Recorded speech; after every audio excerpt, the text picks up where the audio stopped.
This video will serve as your full guide on how to run Grassnode on your mobile phone.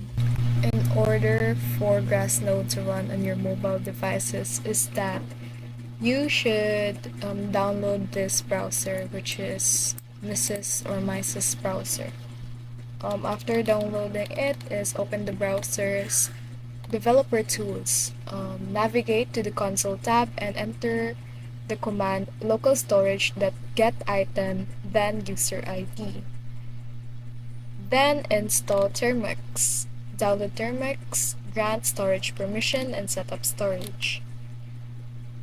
After that is that you can now clone the Grassnode repository by cloning. This repository contains the necessary scripts to run the Grassnode on your mobile devices. To configure the node is that you need to edit configuration. Open the configuration file in a text editor, then replace the placeholder with your actual user ID. Then you can run the node and monitor node status. Important consideration is that device performance is that it can consume a significant resources. Ensure your device has adequate specification to handle the load.